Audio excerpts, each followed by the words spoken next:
Hello YouTube. Bane666 here. I'm back. So I guess many of you have been wondering where I have been for the last 2 or 3 weeks. Well, I spent much of that time in Bangkok. I love Bangkok, it's one of my favorite places in the world, and I'll explain why in an upcoming video series on Bangkok and Thailand, which will have nothing to do with the usual topics of this channel, but hopefully you will enjoy, as it's meant to be a bit of a reward to my viewers. But, I have a lot of video footage to sort through first, and that's going to take time. So this video is technically not about Bangkok, but I feel I have to talk about my experiences in Bangkok a little to make a point. You see, it's fairly evident that there is a growing middle to upper class in Bangkok. You can see this in places like the Siam Paragon, which is a very over-the-top shopping center, filled with very expensive stores like Cartier, Louis Vuitton, and Giorgio Armani. There are even stores from Lamborghini, Maserati, and Aston Martin, with actual cars on display in the shops on the second floor. Personally, the Paragon is too over the top for me, and my tastes tend to be much simpler, although it is a good place to eat, but that's a topic for another video. The reason I bring up the opulence of the Siam Paragon though, is because of the number of locals shopping there. Clearly it's not just for cashed-up tourists. Yet not all Thais are so lucky, in fact most aren't. And many have a very bleak life indeed. This is evidenced by what you find just outside the entrance of the Paragon. It's not uncommon to find people begging. You might see a mother and child, or as I saw on my last trip to Bangkok, a man with no arms or legs, just a head and torso with a cup in his mouth, begging for spare change. Or as I saw on this trip, a woman which I find very difficult to describe. If I was to guess, she may have been suffering from some form of elephantiasis, although I can't be sure. She had long fleshy growths on her face, 2 of which hung from where her eyes should have been. Now I come from a working class background. I wasn't born with a silver spoon in my mouth, and I've had to earn what I have. I have had some well-paying jobs in the past, but I've also worked in shitty factories for minimum wage. Being born and raised in the West, I was never confronted with real poverty until I ventured overseas. And let me tell any of you who have not had the opportunity, it's very confronting to see this level of poverty, and it instantly puts everything in proper perspective. It clearly defines those things that are important, and those that are trivial. It sweeps away the bullshit. And it makes you realize not only how lucky you are, but how privileged as well. Yes, I said it, I am privileged. Not because I was born male, not because of my penis, or patriarchy, or any bullshit like that, but because I was lucky enough to be born in the West, in a country which is well off, and gives even the poor some opportunity. And chances are, you are privileged too. So you may be wondering why I'm talking about Bangkok in a video which is technically not about Bangkok. Well, the reason is simple. You see, upon returning home from my trip, I learned that those poor oppressed Western feminists were viciously assaulted by a shirt. By a fucking shirt. Seriously? In case you have been living under a rock, or just out of touch for a couple of weeks like myself, here is the short version. Scientist Matt Taylor did a press conference in which he discussed the groundbreaking work of sending a probe to a comet. An outstanding scientific achievement, by the way. So why all the fuss? Well, feminists didn't like his shirt.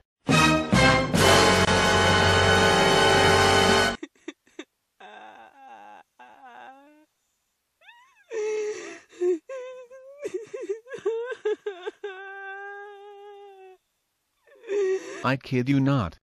A shirt which was designed, created, and given to Matt Taylor by a female friend, for the record.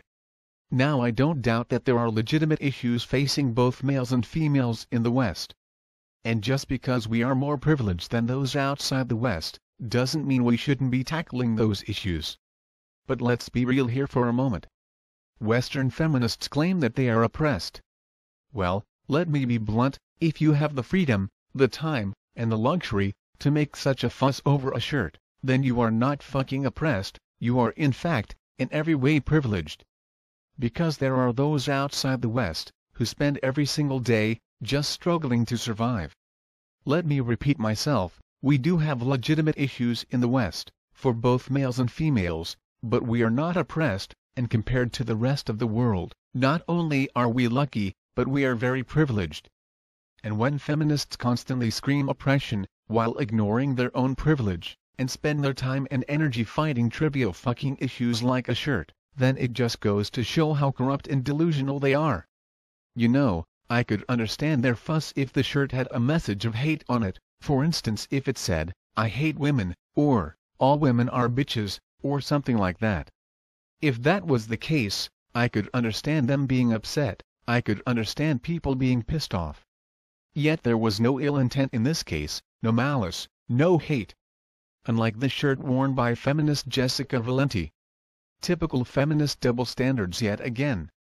It's good to be back, folks, so stay tuned for more videos soon. And remember, until next time, don't drink the poison Kool-Aid.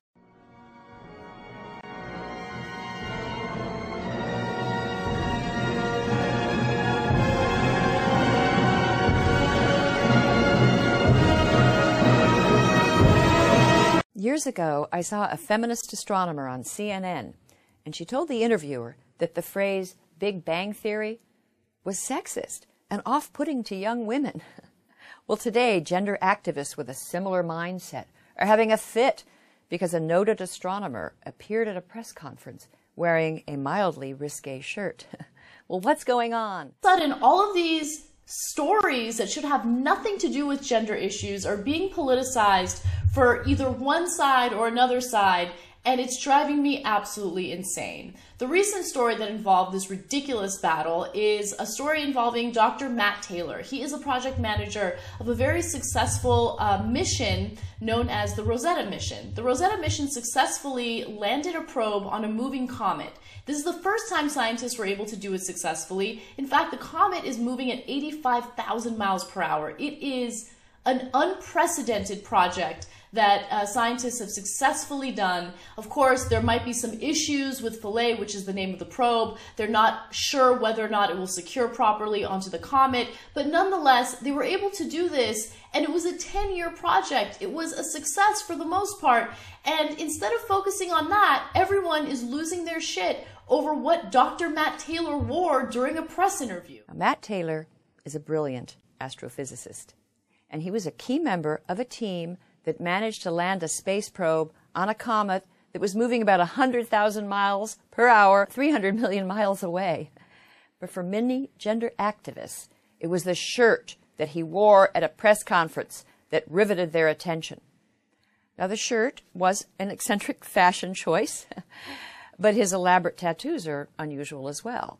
And professors and scientists are not known for their conventional sartorial choices. I think Dr. Taylor looks like a cool guy, but the gender activists were appalled, not because he was dressed informally, but because his shirt featured images of sexualized women. The Guardian writer Alice Bell marveled that scientists can land a robot on a comet, but they can't see misogyny under their nose. And Rose Eveleth, a technology editor of The Atlantic, sent out several indignant tweets about the shirt, including one that said, "Thanks for ruining the cool comet landing for me, a**hole." The Verge carried an article that blamed the shirt for demeaning half of the world's population. This is madness. Apparently he was wearing a shirt that some people were not too pleased with, okay? The shirt featured cartoon women that were in various states of dress or undress, and some women felt that this was precisely the reason why other women feel uncomfortable joining in STEM jobs, okay? Because this is the kind of stuff that leads to sexism. It's an offensive shirt. That's the argument they're making. Now, I made my thoughts on this story very clear. Another woman says, the fact that a scientist of any gender, but especially a man, would think it's a good idea to wear a shirt covered in naked women while representing a major space agency and a significant research project is appalling. Appalling. And clearly, he had no idea that he was engaging in exactly the kind of casual sexism that drives women away from STEM. Okay, let me just stop right there. If you are the type of woman who will allow a shirt to prevent you from joining in on these types of jobs, then you don't deserve to work in these fields. I wanted to further elaborate on the reason why this story frustrates me. First of all, as a woman, I absolutely despise anyone telling me what I should or shouldn't wear. I hate it, okay? I'm an adult.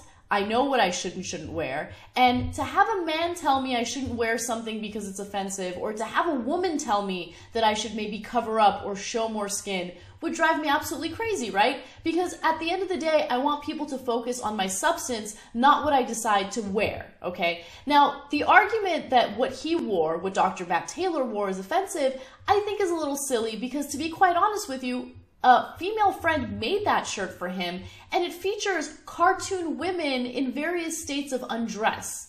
And to make an argument that something like that is enough to make women uncomfortable to the point that they would avoid STEM jobs makes women look incredibly weak and incredibly petty, okay? It is not Dr. Taylor who has created a hostile environment. It's these gender activists. I mean, Rose Evleff's tweets ignited a storm of social media abuse, and it came down on the hapless Dr. Taylor. He was mortified by the attacks. He gave a tearful apology. He renounced his own shirt, which had been a gift from a female friend. Now, it's hard to disagree with a defender of Dr. Taylor who described his detractors as joyless scolds. This critic also said that these detractors were far more judgmental and censorious than social conservatives like Rick Santorum. Now, Philip Plait is a popular science writer and author of Slate's Bad Astronomy blog. He has defended Taylor's feminist critics. And let's consider what he says. The shirt by itself, Plait explains, may not seem like a big deal, but he says it has to be seen in the overall context of a scientific community which he describes as being steeped in sexism. He believes that there is anger and bitterness because, according to him, women are routinely and systematically shortchanged, discriminated against, and held back in science. And he seems to think that by wearing a shirt that objectifies the female body, Taylor was exacerbating an already fraught situation. And he links to various articles that seem to support the idea that scientific culture is steeped in sexism. The problem is he ignores serious and credible research that shows that there isn't a lot of sexism. There isn't what he refers to as a leaky pipeline. In 2009, the National Academy of Sciences published a major study that flatly contradicts his claim that the scientific community is steeped in sexism. To quote from the study, at many critical transition points in their academic careers, hiring, tenure-track, tenure positions, and promotions, women appear to have fared as well or better than men. To give one typical finding in this study, in 2004 or 5, women accounted for about 20% of applicants for positions in mathematics, but they got 28% of the interviewed, and they were 32% of those who received job offers. Furthermore, once women attained jobs in math or science programs, their teaching loads and research resources were comparable to men's. The fact is, women are flourishing in fields like biology, medicine, psychology, veterinary medicine. But when it comes to math-based fields like engineering, computer technology, astrophysics, the pool of interested women is smaller. Now, how are we going to change that? Nobody knows for sure. But what worries me is that there is this little cottage industry of advocacy research in science, always showing that women are victims. And a lot of it is simply not credible. And I don't think science or women or anyone is going to be helped by this aggressive movement.